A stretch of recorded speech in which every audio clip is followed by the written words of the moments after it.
The best piece of advice I can give any game master in the tabletop role-playing game hobby, and I'm using game master as a generic title for people that run tabletop role-playing games, regardless of whatever title the game gives you. I'm just going to, for now, call you game masters. This is the best piece of advice I could give you. Be patient. Patience. It's not just a normal virtue in this hobby. It's necessary for your sanity. Be patient. Players can drive you out of your mind. Like they can make you crazy. You could tell players the most basic stuff and they don't follow it. Right? You could clearly communicate something. You think you're on point. It went over their head. You do not understand what you're walking into. And this is not picking on players. I'm just being real with game masters. You have to be patient. You have to put yourself in check. And you got to tell yourself, quite often, be patient with the people that you are dealing with. If there is any place in this world that is going to test a human being, it's this hobby, right? If you're a game master, you are going to be tested. Your nerves are going to be fucking pushed to the edge, to the cliff where you're ready to just jump off, quit. It leads to game master burnout, not just playing the game, just dealing with the players. Now, not every player is an issue. That's so true. Why does this happen? Well, you get players that don't pay attention. Then you get players that don't agree with you, but they won't tell you that they don't agree with you. They just come at this whatever the way they want. You could have a talk with them. All right, dude, are we on the same page? Yeah. Next day, they show up with something completely alternative to what you talked about. And you're like, what's this? Didn't we have a talk? I mean, and you'll feel mad. You'll feel angry because you took the time out. You thought there was some clarity between you, but here's this person showing up with this thing. Or you tell people before they even try to enter the game. There are some things I don't allow. I just want to be clear before we get there. You think you're doing good communication. Yet, they go off, they do a bunch of work, they're using time. And you know that time is valuable, right? And if they're going to use the time, they got to come back with something that is what you need, right? Because you don't got all day to waste away. And next thing you know, they come over with the thing that you said wasn't an option. And you're like looking at them like, you're thinking to yourself, are you testing me? What is this? What is this? People that don't pay attention, the players that don't pay attention, oh man, oh my. You know how much work you got to do as a game master. So you know how little work, how little is needed from a player. Basic paying attention to one thing. You're paying attention to all kinds of different players, the game, everything else. Like even at the point of just recruiting people. You have to acknowledge a bunch of things, hear what people have to say. Here's this one person. They have one line of thinking. They only have to pay attention to a few things. Yet everything is going over their heads. And you know it's clearly because they are not paying attention. Like they are just lost on whatever is going on. Now you might think, I'll just kick all these people out. Well, first, watch out. That can sour the other people that you might be gaming with. They might not like that you kick him out because they don't really understand your situation. A lot of people won't understand if they're not doing what you do. They don't understand how frustrated you are. I gotta be real. Players have an extremely high expectation of us game masters, even if they don't realize it. You are supposed to know everything. It's not that they say that. If you talk to them, they can reason it out. Like, oh yeah, I know you don't know everything. Yet, when you're talking to them, when you're doing interaction, it's like either recruiting or even in the game. They just look at you and it's like, well, what about this? And if you really understand what's going on, you realize they expect you to know everything. Like everything. Being a game master means you're likely to be thinking faster than most of the people at the table. I mean, there's a reason you take the head seat usually. It's because you have certain qualities that make you good for that position. You might think faster. You might be onto things right away. You're 10 miles ahead, but it's not even that a player's not paying attention. They're just taking in everything much slower than you. And then you got to realize, as a game master, there's so much that you know that they don't know. So sometimes it's just not them being difficult. It's actually you having a higher expectation of them than you should have. You can feel disrespected. You're running a session. You're doing a mountain of work. The players might not understand just how much work you're doing. You're mentally listening to them. You're considering all this other stuff. You're getting ready to improvise. All this stuff is cycling through your head. And all each player has to do is listen and pay attention to small things during the session. But yet, even though things have been clear, you've clarified things, there's Joe. And Joe has not taken in the events throughout the session. So by the time you get to a certain point where you need Joe to have an answer, know something, Joe doesn't know crap. It's all floated over Joe's head. And you're just like, oh, it can, in your mind, your mind could be exploding with anger. Like, because you realize just how much work you gotta do. And here's this guy, he barely has to pay attention to anything, but yet, boom, he's not there with you. Oh, it's even worse. Even worse, when the whole group who's had to pay attention to very little during the game, and the whole group seems to be off in whatever zone, right? And what are you going to do? Blow up, tell everyone to get out of the game? No, you're not going to. So you're sitting there just, whew. Hey, players, have you met frustrated game masters? Guys that are just, they're not even nice about things. They're just shooting their mouth off at you. They're going straight at it. They don't care. They seem angry. Yeah. That's a guy he's not putting himself in check. He's lost it a bit trying to deal with players. And there's something lost in the process.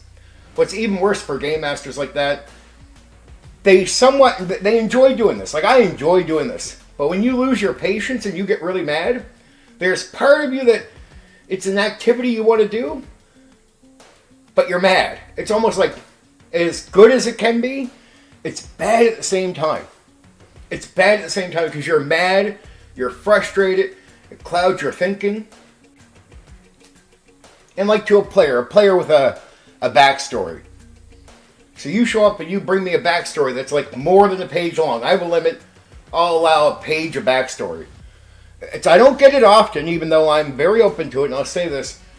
But a few times I had players show up right on the spot, like, hey, can I join your game, but I get a backstory for a character. Okay, alright, what is it? And they show me 3 pages. And here's what I got to tell to you players. This is why, in my opinion, more than a page is you asking for too much, and I'll tell you why. Here's the real reason. Forget all the really bad reasons I think DMs out there, game masters out there tell you to not bother with this many backstory pages. Is you're playing in a group game. And realistically, you only get so much attention and time for your individual character. You start giving me more than a page, it starts telling me that you think the game is going to revolve around you and your character, because you're basically asking for so much attention from this write-up that it could be overkill. Like, I can't give you that much attention to it. You're in a group. Everybody needs their fair share. So I need some backstories and stuff that gives you a little focus and then let you develop the character throughout gameplay. But I can't give you this much attention on your character because you're in a group, dude. You're in a group. Your backstory is just too fluffed out. Like, if we were doing one-on-one, I guess that would be okay. But if you're like sitting down with like 5 other players or 4 other players or even 3 other players, to be real, it's like you're asking for too much attention on a character that's in a group, right? It can't be that much attention given to a character. So when I say give me a page of backstory, just give me enough that I can give there's some meat on the bone there for me, for you to get into the game, build up your character, maybe a few things I can use from it to enhance your experience, have something focus on your character, maybe. Players, here's another thing. You can give players something to read, right? This can frustrate game masters all the time because game masters are giving you something to read. If a game master gives you something to read, just understand the game master has so much work to do that they don't want to have to walk you through what's in the text.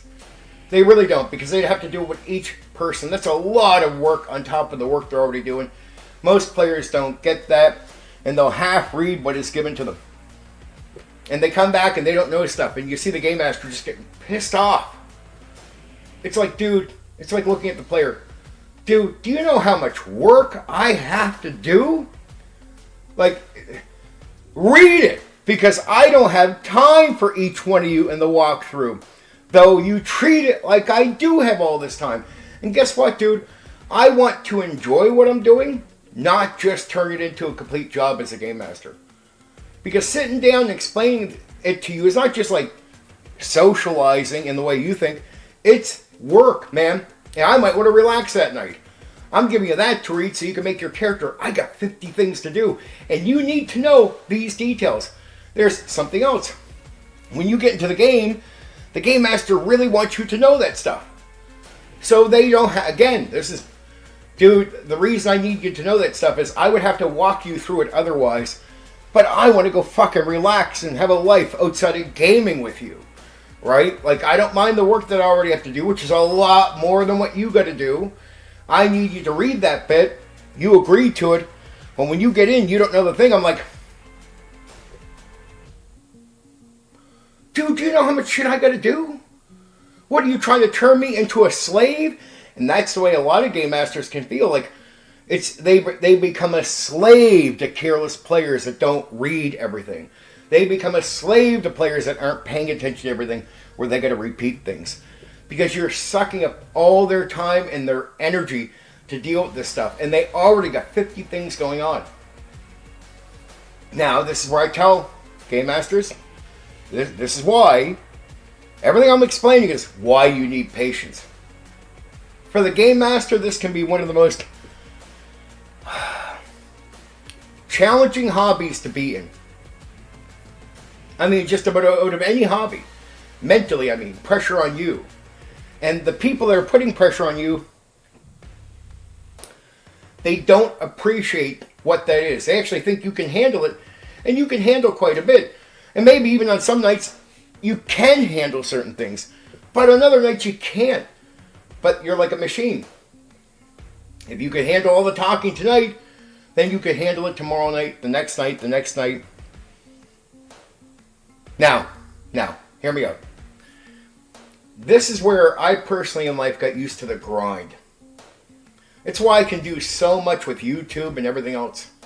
Right? And I gotta actually say, this actually comes from the tabletop role-playing game hobby and dealing with players. I'm not joking at all. I'm not making this up.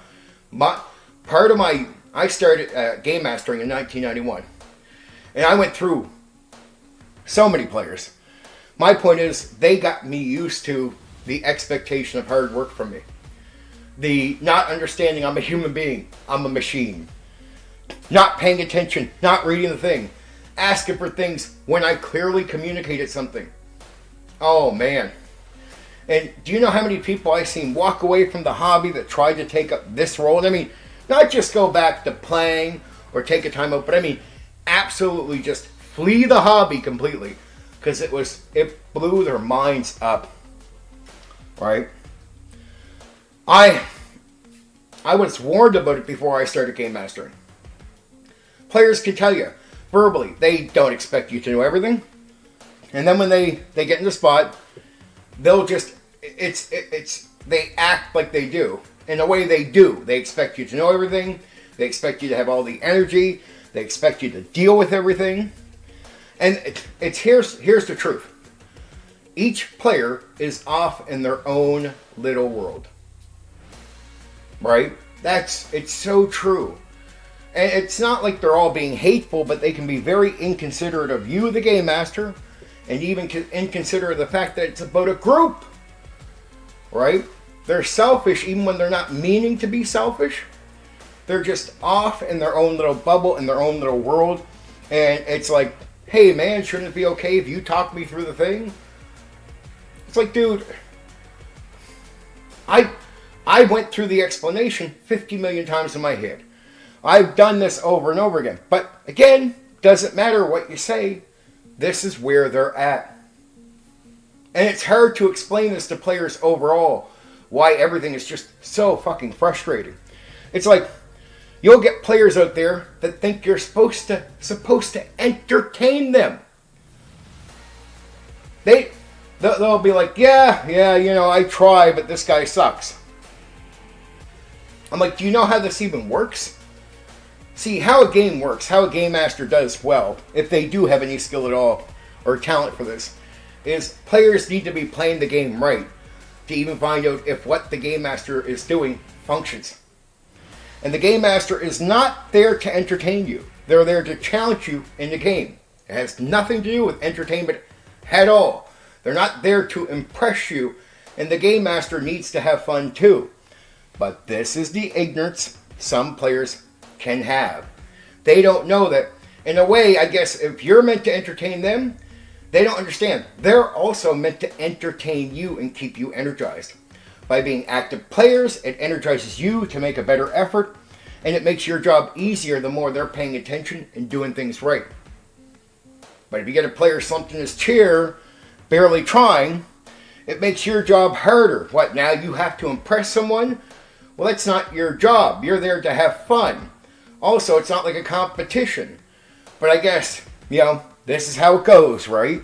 This is why you have to have patience with people. Because it can make you want to fling everyone out of your game. It's like, you can hear guys, yeah, I'll take that guy and kick him out. But then all your other players might be upset that you kicked him out, and they won't understand anything. Players are just like this. They're just like this. And you think clear communication would fix all of it. It doesn't. With many it works. But with a lot it doesn't. These are people that are maybe nerds, antisocial, socially unaware, selfish without knowing they're selfish. They won't even paint it that way or understand it that way.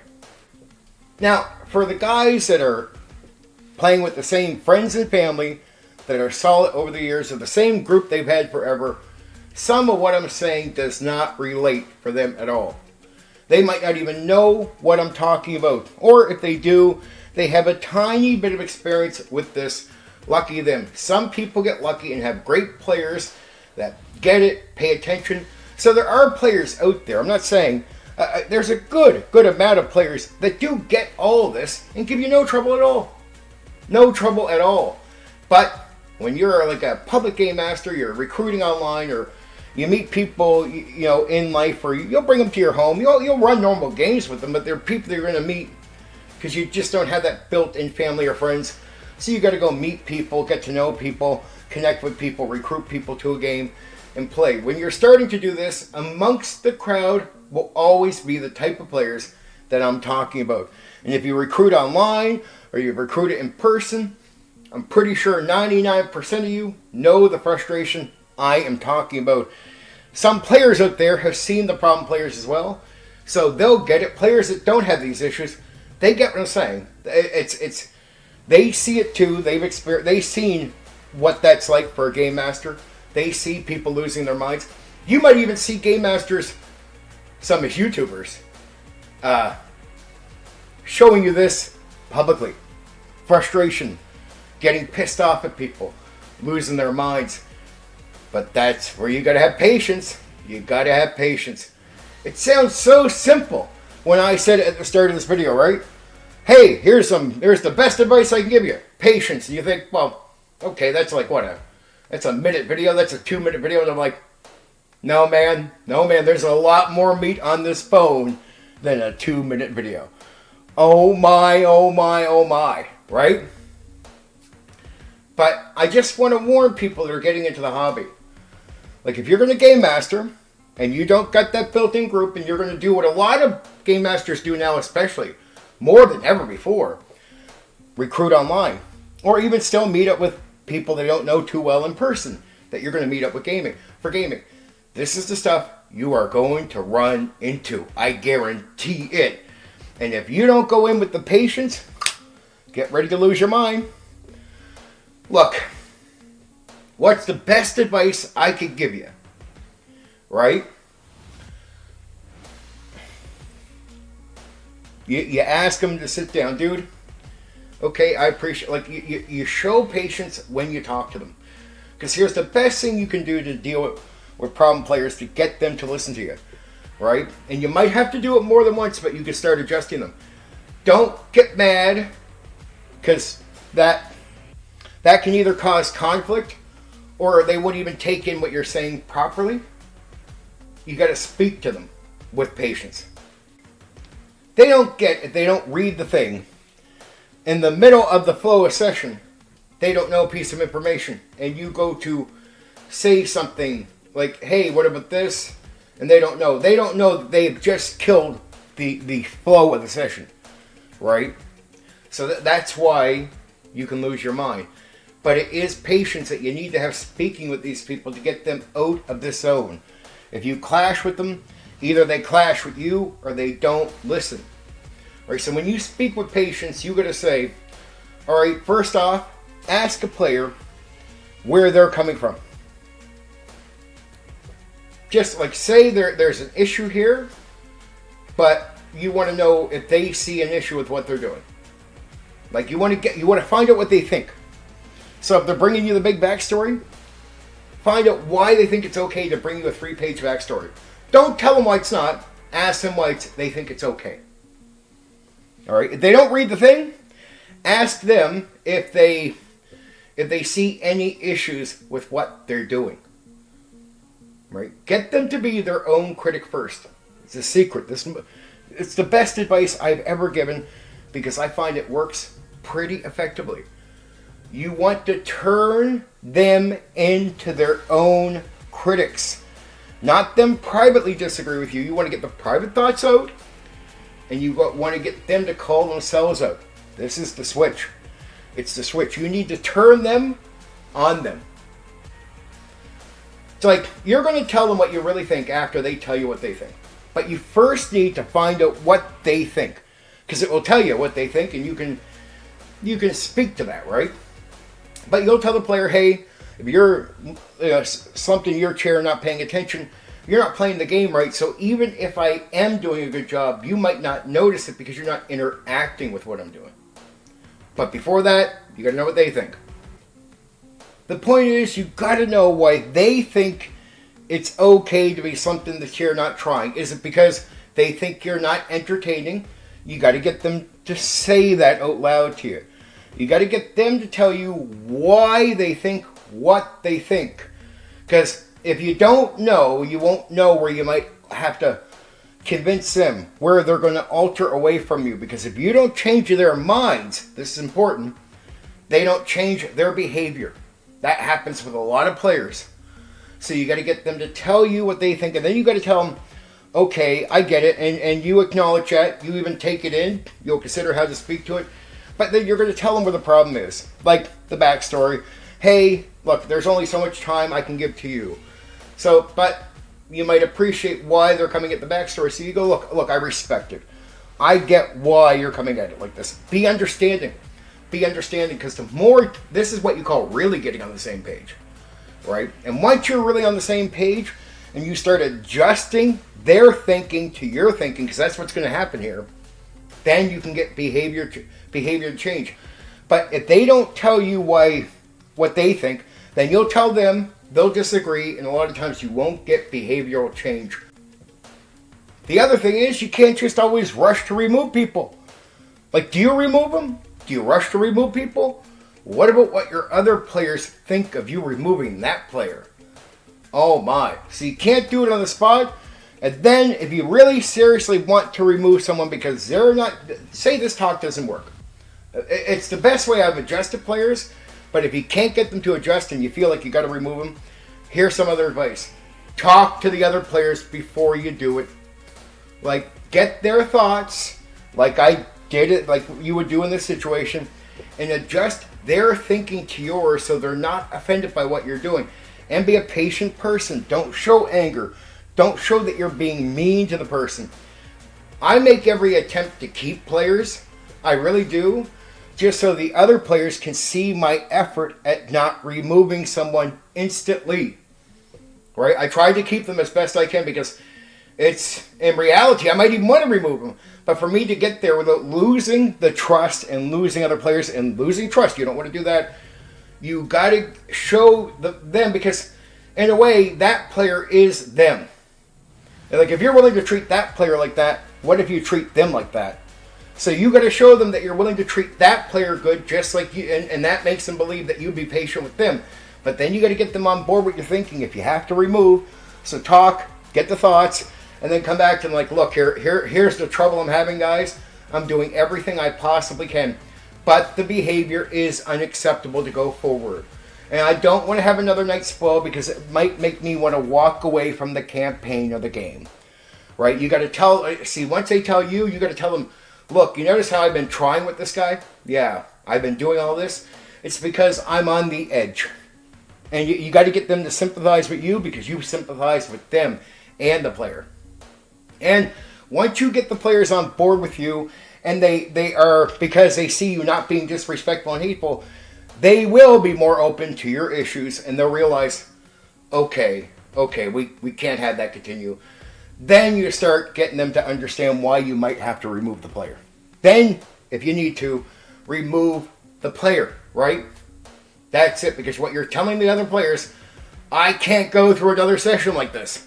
Like, if you want me to give this up and walk away, that's the line you're at. And guess what, Game Master? No matter how desperate we are for these games, you have to be willing to walk away, and that has to be real because you can't be sitting there having a bad experience with this. It will burn you out, and you got to be real with yourself on that. So once you hit a line where you can't take a bad behavior anymore, you're human. You're a human being, but you got to play the game right. Just like I said, play patient, have the talk, try all these things.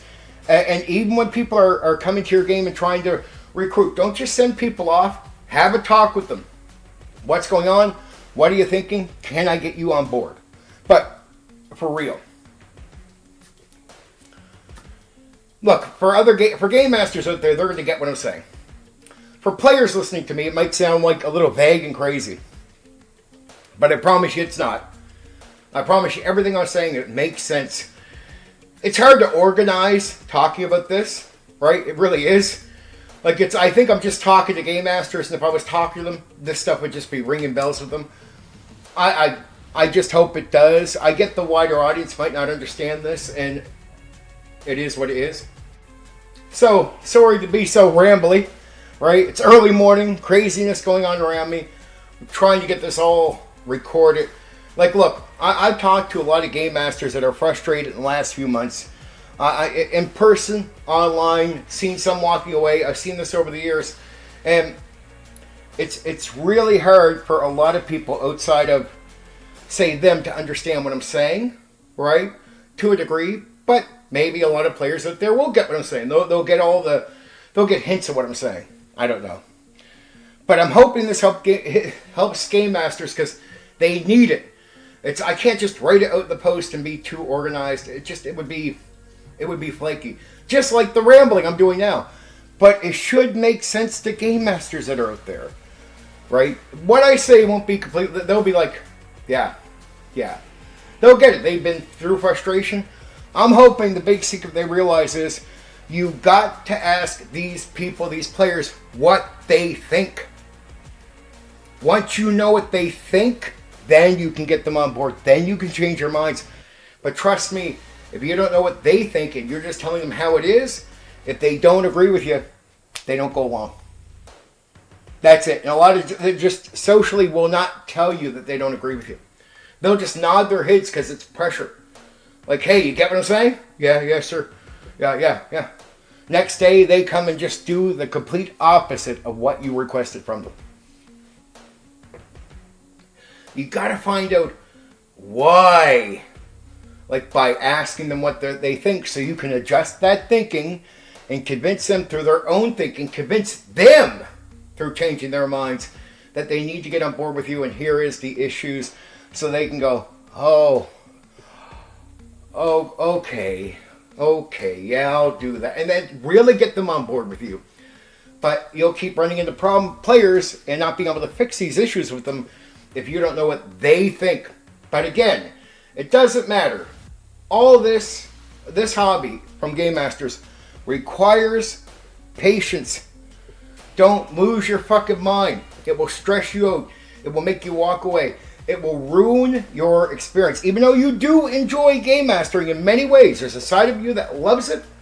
But if you also hate it at the same time, it will ruin you. So you need to learn how to not hate it. You got to love it. And for you to love it, you got to keep your sanity by working things out, getting rid of problems. So you can't just pretend that you can deal with the problems. A lot of game masters out there just take the problems. Don't do that. Don't dare do that. It's no good for you. Okay. I love you. All right. Tonight, streaming, we're going to talk about role-playing around Dungeons and Dragons. And I promise you, this is very interesting because this has to do with my research about D&D. I never bothered to get this stuff in. But now I'm doing the casual night on it. It's not like the normal, but I have a lot to say on it. I even researched what Gary had to say on role play, so I'll share that with you, right? That'll be one of the last pieces of that little stream that I cover. But yeah, I gotta... It's how Dungeons and Dragons... First, how D&D really looks at role playing as far as TSR and Dungeons and Dragons. And then going into some other areas of role play. How, what is the actual popular modern view of role play compared to the so-called real role play from D&D. And then the trade-off, like, what are you losing with this sort of new view, this more popular view that might not match up with what it originally was? What's the trade-off? And then we'll get to what Gary really thinks of role-playing. There, Gary Gygax, that is. Okay, I'll see you tonight. I love you.